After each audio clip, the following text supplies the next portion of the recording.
Timbul pertanyaan hari ini, ngapain orang tua mengirim anaknya ke sekolah? Ini iseng aja pertanyaannya nih. Masih ada kemungkinan jadi rektor di USK, Prof? Oh, Kampus merupakan salah satu tempat yang masih feodal di Indonesia, gimana, Prof? Setuju? ah,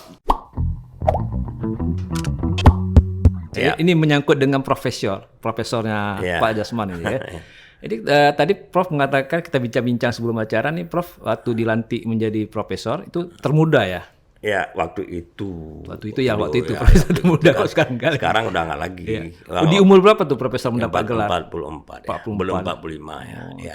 Waktu itu ya. Waktu Sekarang itu, udah ya. umur 35, 37 pun sudah ada. Iya, Sekarang kalau karya dulu kan ada batasan waktu juga ya. Batasan waktu juga, umur juga kadang-kadang nggak terjangkau kan. Kemudian orang dulu kan untuk melanjutkan ke S2, ke S3 juga umurnya bisa lebih lambat ya. Nah, sekarang orang terima aja udah master. Iya, sudah progresnya lebih cepat Ya sekarang sudah, berjalan. jadi dosen sudah master, seharusnya dia lebih cepat. Habis itu doktor, kemudian dia bisa, makanya umur 37 sudah ada. Nah, sekarang Profesor Jerman juga mengajar di Unsia ya. memang udah usia. Di Unsia sekarang ini kan banyak menghasilkan profesor-profesor ya. Ya, Dan saya sebagai penikmat tulisan-tulisan profesor, yaitu dari kecil udah saya baca. Tapi saya melihat ada sesuatu yang sudah mulai menghilang nih. apanya tuh? Itulah profesor-profesor yang baru-baru sekarang ini sepertinya jarang menulis di media nih saya lihat. Itu kesan yang saya dapat.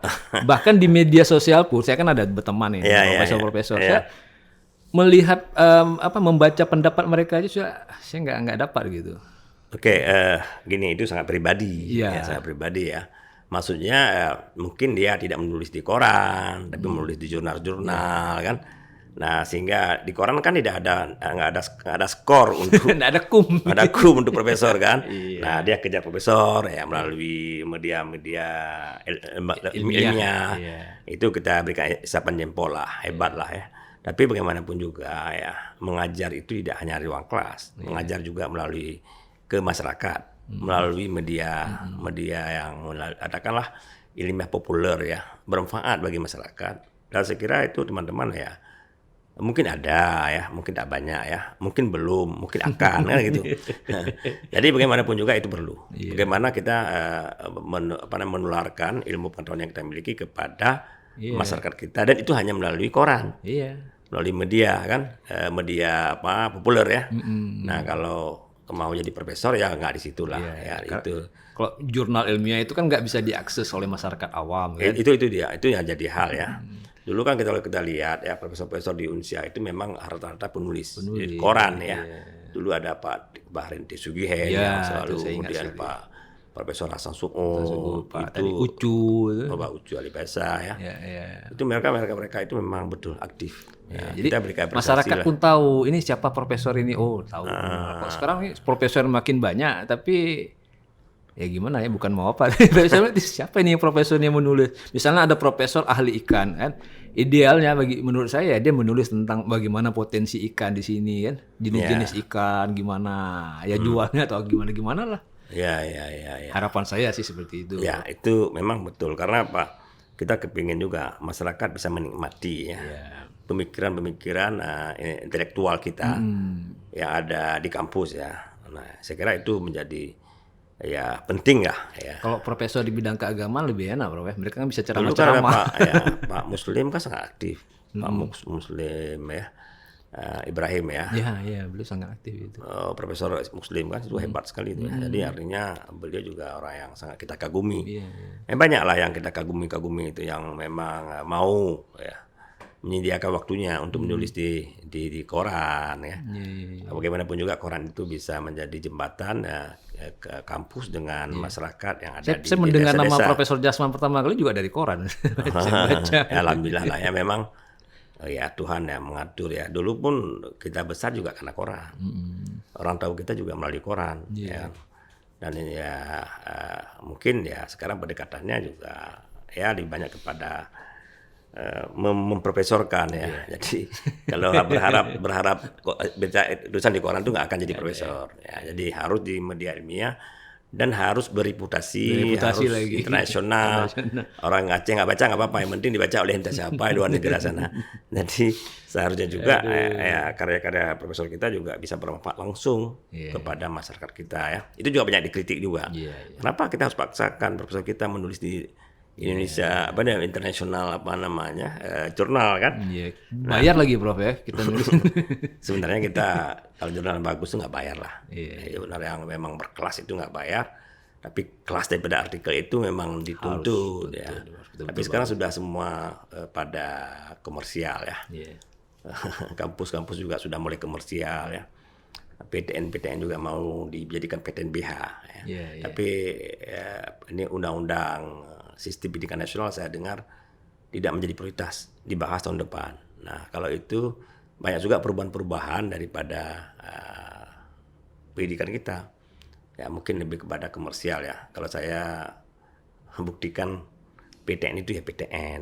Jadi PTN itu ya PTN. PTN itu adalah milik masyarakat. Kalau perlu SPP-nya itu ya tak perlu bayar. Tapi rekrut yang terbaik, rekrut yang paling tinggi. Nggak rame, bisa di sekolah di mana diajarin ya seberapa mampu. Yang penting mahasiswa di situ memang betul-betul terpilih. Berkualitas ya. Ya terpilih. Jaminan Dan tidak mutu. perlu banyak. Biarlah swasta yang berkembang. Swasta juga ada tugasnya. Kalau kita nggak sanggup swasta harus mengerjakannya. Jadi itulah yang apa namanya. Kalau bagi saya itu kalau negeri ya, yang namanya negeri ya, posisikan diri sebagai perguruan tinggi negeri. Seperti SD, SMA itu kan tidak dikutip anggaran uangnya. Benar-benar untuk rakyat lah gitu Prof ya. Ya, kalau misalnya justru lebih mahal daripada swasta, nggak masuk akal. Sekarang lebih mahal Prof. Negeri daripada swasta. Lebih mahal. Itu jadi hal ya. Kalau itu kita berharap lah Indonesia ini harus cepat sadar ya tentang perlunya posisinya. Dia PTN atau dia bukan PTN ya. Itu juga harapan kita ke depan. Karena banyak sekali potensi-potensi anak bangsa ini, dia luar biasa hebat. Tapi terbentur dia di tengah jalan, ataupun bahkan dia nggak sempat kuliah karena nggak sanggup membayar. Ada namanya bidik misi, tapi itu kan terbatas ya. Negara kita juga punya kemampuan yang ini, apalagi ramai yang yang mendaftar, ramai pula yang diterima di perguruan tinggi kan. Kecuali memang yang proses seleksinya itu betul ketat ya.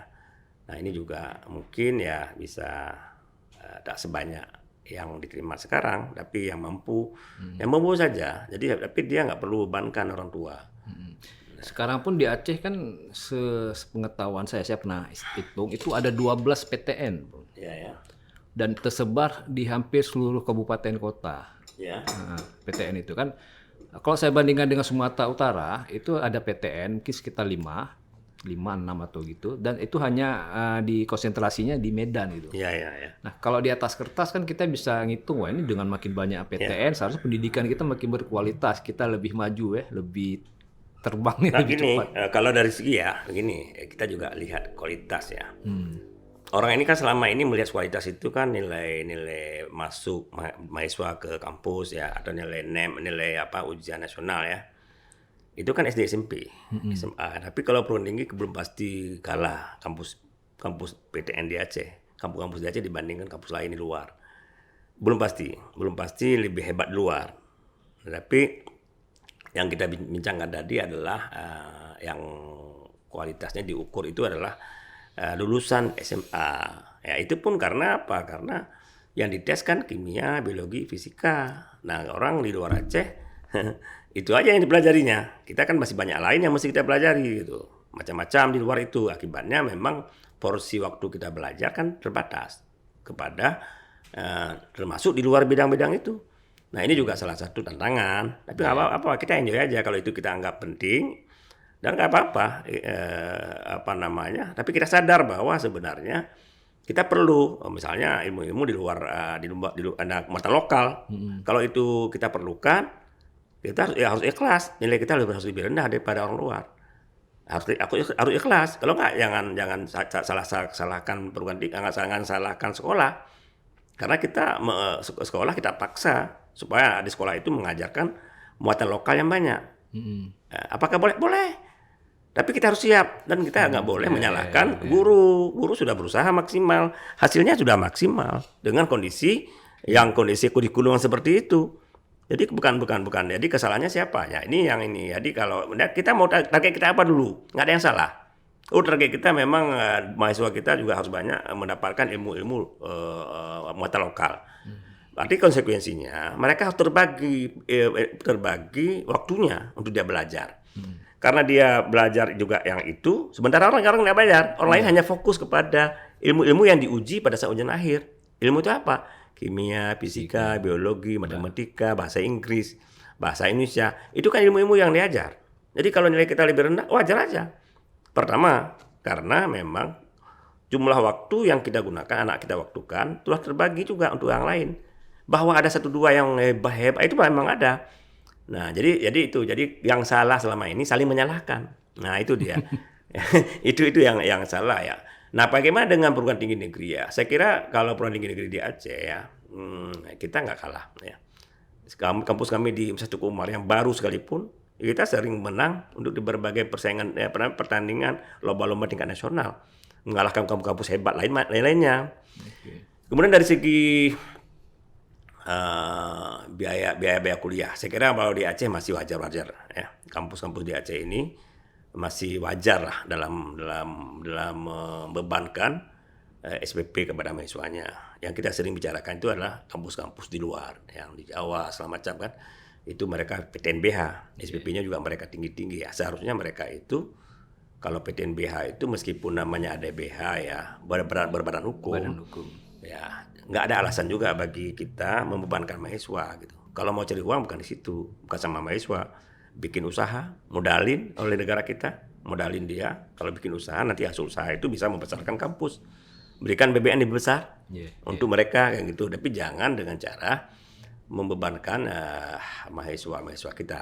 Nah, kalau di Aceh yang saya lihat, meskipun kampus itu sudah besar ya tidaklah setinggi yang ada di luar Aceh ya. Relatif masih bisa dijangkau. Masih bisa. Makanya dengan hadirnya 12 PTN tadi kita itu berkah. Iya, satu itu sisi berkah. Berkah ya kepada rakyat Aceh yang bahkan ya sekarang memang ya dari segi kenapa kita perlu terima juga dari luar Aceh. Kampus kami di Universitas Tuku Umar itu ya itu kan sudah banyak dari luar Aceh ya, sampai Papua, NTT, Kalimantan, Jawa. Sudah banyak sekali sekarang. Kenapa kita terima? Karena kita kepingin 1 dari 3 mahasiswa kita itu harus luar Aceh. Jadi anak-anak ini sebuah roadmap ya semacam. Ya, karena kepingin kita kan kalau 1 dari 3 satu luar Aceh itu perlu, karena dia itu perlu berintegrasi. Dia belajar bersama orang-orang di luar Aceh gitu. Karena dia nggak perlu lagi ke Jawa untuk berteman dengan orang Jawa. Dia nggak perlu ke Papua untuk berteman dengan orang Papua. Karena itu wawasan Nusantara. Dan itu melatih dia melatih dia untuk hidup dalam masyarakat kosmopolitan. Keberagaman. Itu kita perlu ajarkan. Itu yang soft skill yang harus dimiliki oleh seorang mahasiswa. Nah, kita nggak mau mahasiswa kita seperti kata batu burung gitu. Dia punya teman. Jago kandang. Nah, makanya kenapa kita kalau di UTU itu punya roadmap seperti itu. Nah, kita aja memang silakan aja masuk ke kita, ke berbagai agama apapun boleh. UTU terbuka kepada siapa, termasuk agama apapun. Mereka yang tidak boleh nggak ada agama.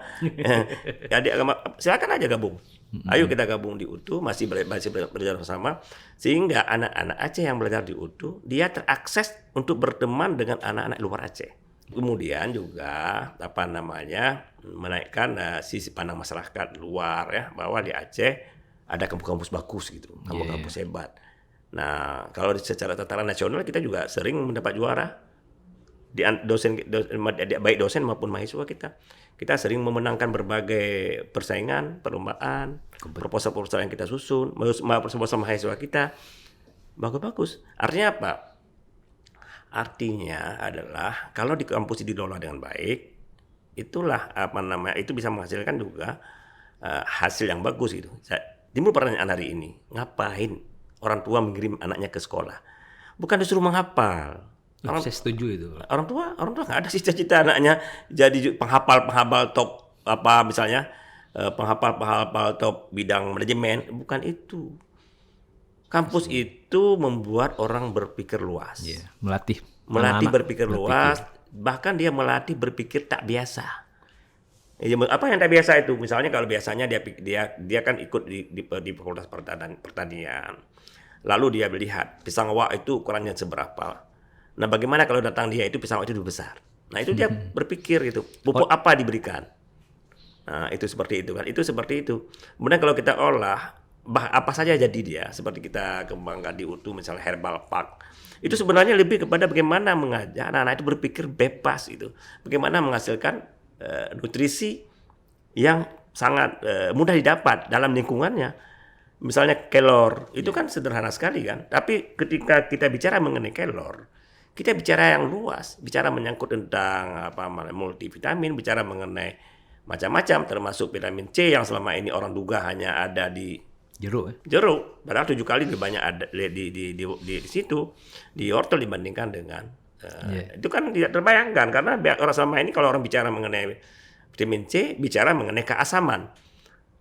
Kelor nggak asam, tapi 7 kali banyak kadar vitamin C-nya dia dibandingkan dengan di jeruk.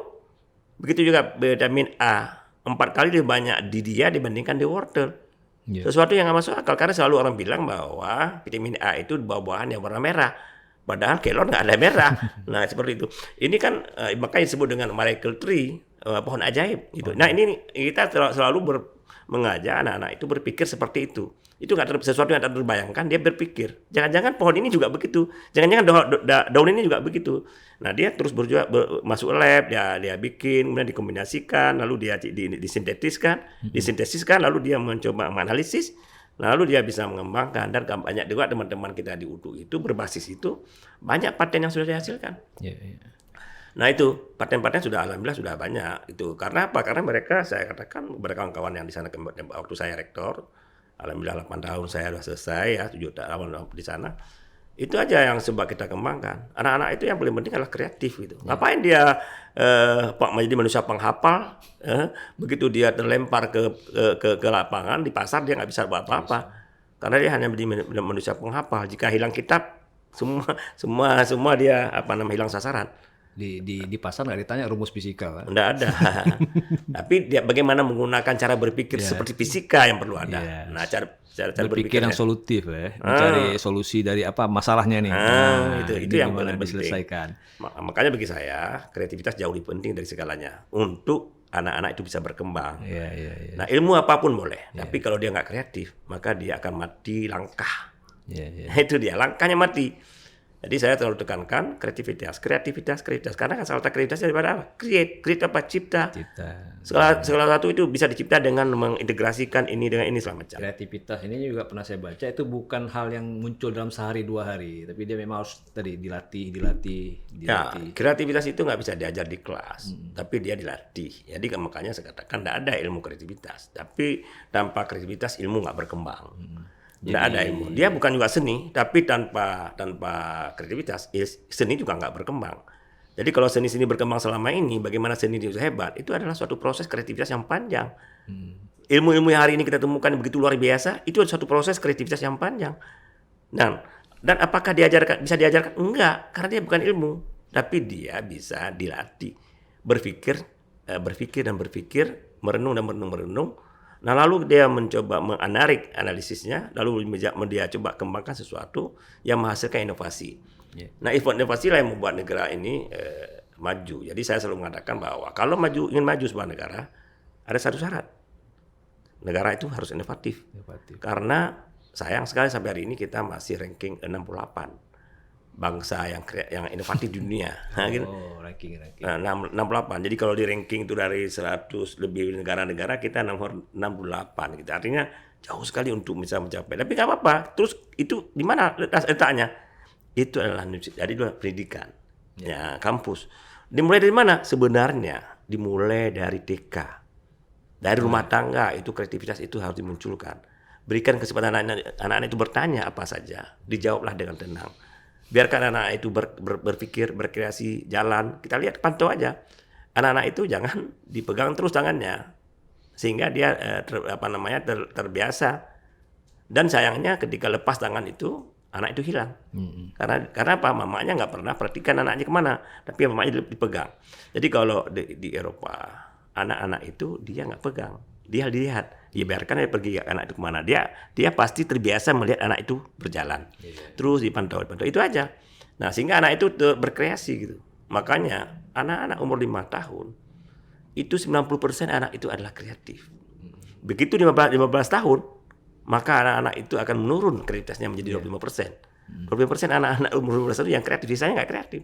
Apalagi di atas 25 tahun, mungkin hanya 10%. Iya betul. Jadi itu kuncinya. Jadi karena itu sama saya, yang penting yang daripada proses pembelajaran kita adalah bagaimana memberikan kesempatan kepada anak-anak itu untuk melatih diri menjadi dia anak-anak yang kreatif. Kita berikan ruang ya. Seluas-luasnya. Ruang selalu. Itu jangan penjarakan dia. Tapi sistem pendidikan lama, kampus itu memenjarakan murid-muridnya dengan memberikan definisi-definisi yang kaku. Kalau saya bilang kampus merupakan salah satu tempat yang masih feodal di Indonesia, gimana Bro? Setuju? Iya, itu kelemahan ya, itu salah satu yang masih ada. Ya, tapi nah ini diperlukan hadirnya kampus merdeka. Kampus merdeka ini adalah memberikan kemerdekaan baik kepada kampus, kepada dosen maupun kepada mahasiswa. Anak-anak yang berpikir dia itu akan kreatif. Jadi sebenarnya itu aja kuncinya. Dan dimanapun dia kuliah nggak ada urusan. Dimanapun dia kuliah nggak ada urusan. Yang penting bagaimana menjadikan dia manusia-manusia yang hebat gitu, yang memberikan dia diberi ruang untuk berpikir, dia diberi ruang untuk bekerja, dia diberi ruang untuk berkreasi. Itu aja. Ilmu itu pendukung. Ilmu dasar berikan, tapi itu menjadi dasar gitu, berpijaknya. Dengan demikian dia bisa lebih leluasa menemukan sesuatu, berpikir sesuatu, menawarkan sesuatu kepada publik. Nah, ini dia. Jadi ini tidak akan pernah ada bagi anak-anak yang tidak kreatif. IP perlu nggak? Indeks prestasi perlu. Tapi akan ada artinya di masa depan dia kalau dia nggak kreatif. IP 3,8 itu akan dikalahkan oleh anak-anak IP 3.0, tapi anak-anak itu memang dia kreatif. Dia soft skill-nya itu kuat. Soft skill-nya apa? Dia berteman, dia lari sana, dari sini, dia ikut lomba, dia kreatif gitu. Nah, itu jauh lebih cepat. Makanya saya selalu mengatakan jangan kita ciptakan anak-anak kita itu menjadi manusia-manusia penghafal, tapi dia manusia-manusia pemikir. Dia harus pikirkan sesuatu agar sesuatu itu dia bisa lahirkan inovasi. Nah, bagaimana agar bisa melahirkan inovasi? Dia harus punya ide, punya gagasan, kemudian gagasan tersebut harus diwujudkan. Itu yang disebut dengan entrepreneur. Diwujudkan, itulah yang disebut inovasi. Inovasi itulah yang menyumbang kepada kemajuan sebuah bangsa. Bangsa ini mau maju atau mundur tergantung seberapa inovatifnya bangsa tersebut. Bangsa inovatif dia bangsa itu kreatif. Dia akan kreatif, akan bermakna kreativitasnya jika ada upaya, ada keberanian untuk mewujudkannya melalui entrepreneur. Makanya di kampus ini diajarkan business plan. Business plan itu adalah rencana bisnis. Apapun usahamu, bikin rencana. Karena jika kamu gagal, pasti disebabkan karena kamu tidak bikin perencanaan. Makanya bangsa ini akan maju ya dengan syarat itu tadi. Jadi, Prof tetap optimis ya. Sudah pasti. Cuman tentu kita harus bersama-sama. Nah kalau hanya optimis nggak cukup satu orang. Optimis itu harus rame-rame, harus gerakan besar. Nah Aceh ini insya Allah akan maju jika ada kebersihan jiwa untuk memajukan Aceh secara gerakan besar. Jadi berilah ruang kepada kampus untuk mengembangkan ya siswa-siswanya. Kalau ada kampus masih model lama, nah itu susah. Sekarang ya seharusnya itu kan mahasiswa itu kan sudah dewasa. Umur sudah 17 tahun, paling 18 tahun, 19 tahun. Nah, usia mereka itu sudah bisa diajak berpikir. Makanya saya boleh tanya kepada mahasiswa saya itu separuh jam saya itu lebih banyak mereka bicara daripada saya bicara. Mendengarkan jadi Prof ya. Anak-anak ya pada awalnya kenapa ya? Coba perhatikan. Masuk kelas ya. Kalau nggak biasa ya, kalau kelas apa tanya? Apa ada pertanyaan? Mereka diam. Mereka lebih suka diam. Kenapa diam? Karena mereka tak terbiasa diberi ruang untuk berbicara. Mereka ditutup mulutnya dari SD. SD, SMP. Jangan banyak tanya. Ya, itu mereka. Tapi oke lah, SD, SMP itu sudah jauh sekali ya. Sekarang sudah sebagai mahasiswa. Harus kita ubah. Makanya caranya dipaksa untuk bicara. Kasih kasus, diskusi, desak dia seperti dia harus ngomong. Harus ngomong dia. Kamu gimana? Harus ada. Yeah. Nah, itu sebenarnya pola mereka itu berpikir kreatif. Jadi kalau enggak, dia enggak berpikir. Karena dia manusia penghafal. Jadi manusia penghafal itu tidak pernah akan sukses dalam kehidupan masa depan karena dia tidak, jika menemukan hal-hal baru dia angkat tangan. Dia enggak tahu bagaimana cara solusinya. Jadinya stuck gitu. Ya, mati di situ gitu. Jadi ilmunya masuk ketika bahas kasus. Jadi jangan pula nggak ada disampaikan apa solusinya, jangan pula nggak ada penjelasan gitu, nggak ada. Ya, jadi mengambang. Harus ada jawaban guru dari diskusi tadi. Mana sebenarnya kesimpulan yang benar. Nah, ini biasanya diperlukan untuk bisa menenteramkan cara berpikir mahasiswa. Oh begitu. Jadi dia terus berpikir gitu. Dan depan lagi gitu terus. Nah, kalau ini kita berlakukan semester 1 begitu, semester 2, semester 3 anak-anak itu akan lebih kreatif dia. Belum kita suruh tanya, dia langsung tanya. Mereka sudah terbiasa jadi. Terbiasa bicara. Banyak anak-anak kita yang hebat di kepalanya, tapi nggak hebat ketika dia menyampaikannya, mengekspresikan. Karena dia nggak terlatih untuk berbicara. Yeah. Nggak cukup terlatih berpikir, tapi juga terlatih berbicara. Di bicara itu harus dipaksakan di awal-awal. Tapi kalau sudah terbiasa kita larang bicara pun dia bicara. Nah, kalau sudah terbiasa dia berbicara. Saya juga melihat perbedaan antara anak-anak dari kota kecil kayak Aceh dengan anak-anak kota besar seperti Jakarta tuh. Salah satunya dari ekspresifnya mereka itu ya. Jadi begini. Kalau kota besar itu kan mereka lebih enak ya, menuangkan gagasan, pikiran. Kalau anak-anak di Aceh ini yang saya temui itu kayak kurang gitu, diam. Itu karena dia tidak dibiasakan ya. Jadi memang ya dari TK ya harus dilatih ya. Kalau di luar negeri itu masuk SD tidak ada tes. Kalau di Aceh, kalau dia nggak bisa membaca nggak bisa masuk. Nah, sebenarnya nggak perlu. Karena anak-anak itu ada masa pertumbuhan kemampuan bacanya. Ada. Apa biarkan aja. Nanti kalau begitu dia bisa baca, dia bisa mengalahkan anak-anak lain. Bukan berarti dia bodoh. Mungkin dia memang belum waktu membaca, tapi dia sudah punya kemampuan untuk menganalisis. Nah, ketika dia bisa baca, dia bisa mengalahkan dengan cepat. Nah, apakah dia anak kota? Sebenarnya desa sama aja. Cuma kadang-kadang anak desa ini kan ketika dia belajar SMA, dia kan nggak ada pernah ikut kursus, nggak ada les gitu kan. Kemudian banyak bantu orang tua, kadang pergi ke kebun tinggal sekolah gitu kan. Nah, untuk bantu orang tuanya. Nah, sehingga dia betul-betul kuliah itu ya alami aja. Nah, dari segi penguasaan ilmu pengetahuan ya nilai-nilainya memang lebih rendah daripada anak-anak kota tadi. Tapi percaya kepada saya, dia nggak lama. 6 bulan dia terbingung-bingung. Kalau dia masih di situ 6 bulan kemudian dia sudah mulai bergerak. 3 semester dia sudah mengalahkan anak kota. Karena anak kota itu cenderung dia itu enak semua, cenderung karbitan. Struggle-nya kurang ya. Anak semua emang, anak semua. Nah, struggle itu juga penting. Dia dan kalau hasil penelitian terakhir ya, seorang pengusaha sukses itu kan, itu yang paling menonjol adalah kegigihan. Gigih. Itu. Saya pernah baca buku itu, Grit, kegigihan dia. Kegigihan ya. Dulu macam-macam kemampuan orasi. Nah, itu dulu ya gitulah. Itu kan kalau dia nggak gigih cepat angkat tangan ya. Makanya selalu saya katakan kepada mahasiswa saya gitu. Kalau kamu jatuh 7 kali, bangunlah ke-8 kalinya. Itu pepatah Jepang. Kalau kamu jatuh 7 kali, bangunlah ke-8 kalinya. Karena insya Allah di ke-8 itu kamu akan beruntung. Nah, itu dia. Einstein mengatakan bahwa banyak orang mengatakan saya ini super. Saya ini adalah orang yang nomor 1 EQ-nya. Enggak. EQ saya banyak dengan EQ yang lain. Orang lain juga sama.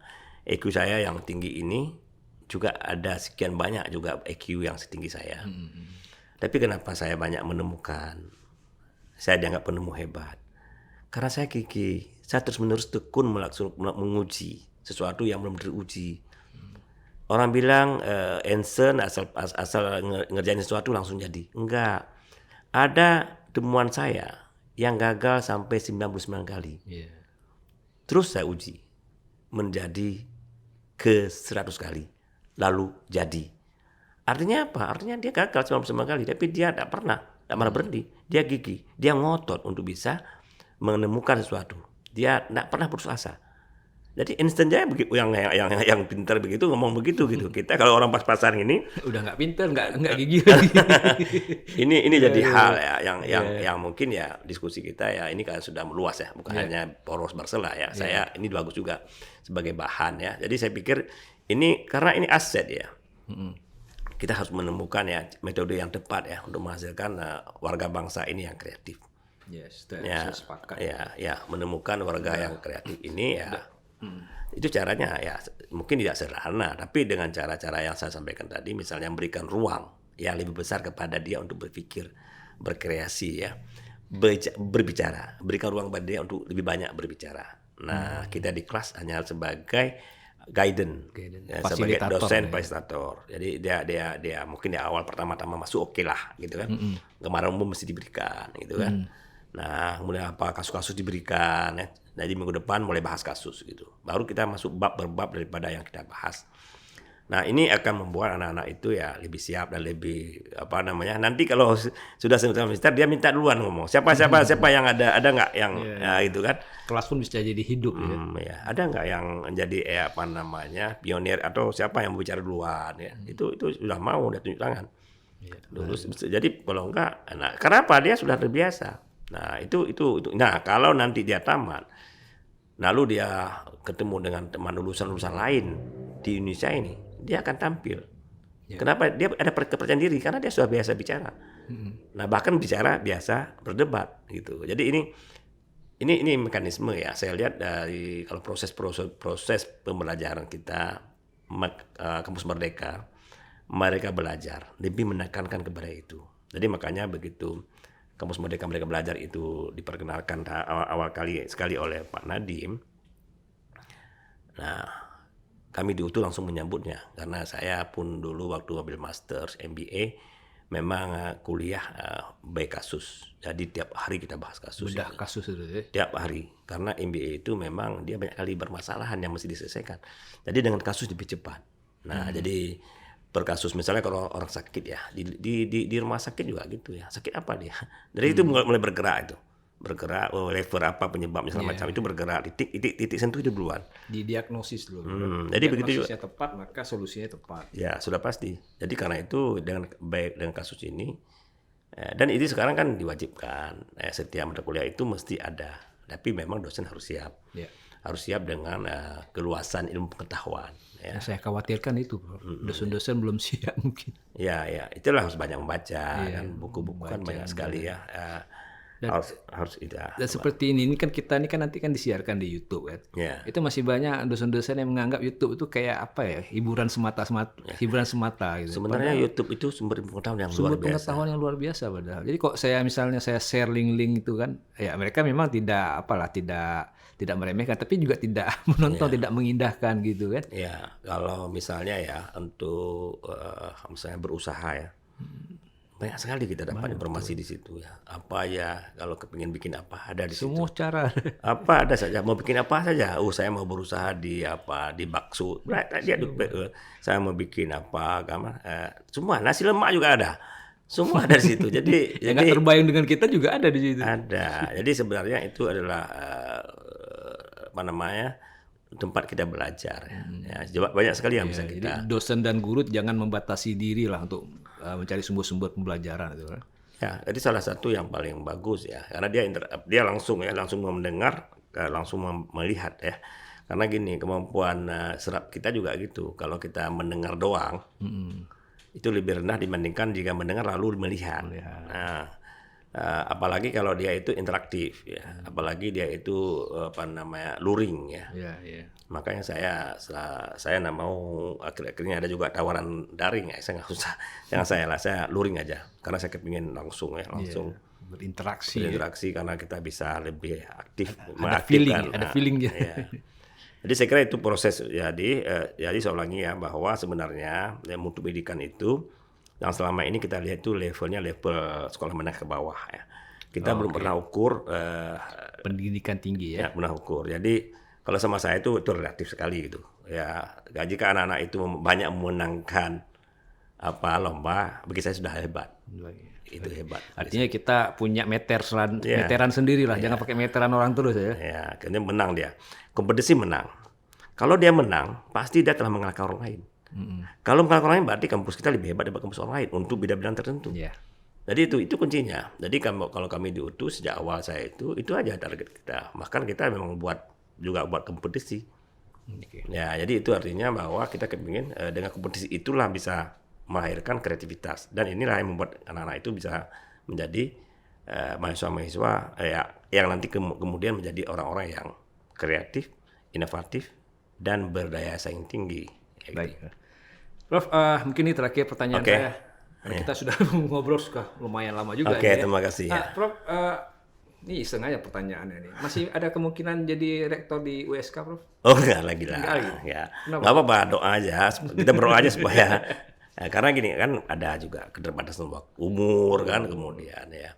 Karena rektor itu ya 60. 60 tahun sama lambatnya ya. Kemudian udah cukup lah.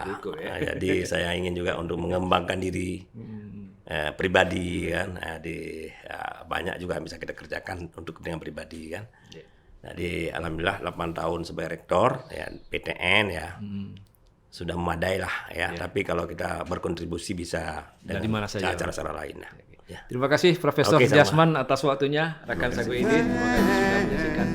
Jika video ini bermanfaat untuk Anda, silahkan subscribe, like, dan nyalakan loncengnya. To the world, thanks to the world, thanks.